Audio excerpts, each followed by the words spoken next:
While masala వారి 3 ముక్కల్లో చెప్పాలంటేలో బహిష్కరణ గురించి తెలుసుకోవాలి. గుంటూరు జిల్లాలోని పెద్దపల్లి సహా చాలా గ్రామాలకు పెద్దగా వ్యవహరిస్తూ ఉంటారు శివయ్య. అనాథైన దర్శి చిన్నప్పటి నుంచి శివయ్య వద్ద వర్క్ చేస్తూ అతనికి రైట్ హ్యాండ్గా ఉంటాడు.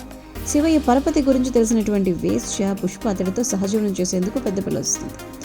ఆమెను చూడగానే శివయ్య మనసు పారేసుకుంటాడు. ఊరి చివరి ఉన్నటువంటి ఒక ఇంట్లో పుష్పకు మకాం ఏర్పాటు చేయటం అండ్ పెదాన్ని చెప్పినటువంటి మాట కాదలేక దర్శి ఆవిడకి కావాల్సిన ఏర్పాట్లన్నీ చేస్తూ ఉండటం. అలా కొంతకాలానికి దర్శి పుష్పల మధ్య ప్రేమ పుడుతుంది. పెళ్లి చేసుకోవాలని చెప్పి డిసైడ్ అవుతారు. అయిష్టంగానే వారి వివాహానికి అంగీకరిస్తారు శివయ్య. చివరకు లక్ష్మితో దర్శి పెళ్లి అయ్యేలా ఒక మంచి ప్లానింగ్ అన్నమాట. ప్రాణంగా ప్రేమించిన పుష్ప దూరం కావడంతో మద్యానికి బానిసైపోయే దర్శిలో మరి లక్ష్మి ఎలా మార్పు తీసుకొచ్చే ప్రయత్నం చేసింది, జరిగిందా లేదా అది ప్రశాంతంగా ఉన్నటువంటి దర్శిని శివ ఎందుకు జైలుకెళ్ళేలా చేశాడు, దర్శి తిరిగొచ్చాక శివయ్య గురించి తెలుసుకునేటువంటి నిజాలేంటి, అన్యాయంపై పోరాడినటువంటి అతని పరిస్థితి ఏంటి, ఈ వివరాలన్నీ కూడా మీరు తెరపై చూసేయచ్చు. నెంబర్ 2, పీరియాడికల్ రివెంజ్ స్టోరీతో రూపొందించబడినటువంటి సిరీస్ అనమాట. అప్పట్లో కుల వివక్ష ఎలా ఉండేది, ఊరికి పెద్ద మనిషిగా చలామణి అవుతూ కొందరు అనగారినటువంటి వర్గాల పట్ల ఎలా ఉండేవారు, ఇవన్నీ మనకి ఈ సిరీస్ లో కనిపిస్తాయి. నెంబర్ 3, దర్శి పుష్పల పాత్రలు, కథనము, మాటలు, బ్యాక్గ్రౌండ్ స్కోర్ మీకు నచ్చేస్తుంది అనమాట. తెలిసిన స్టోరీనే కానీ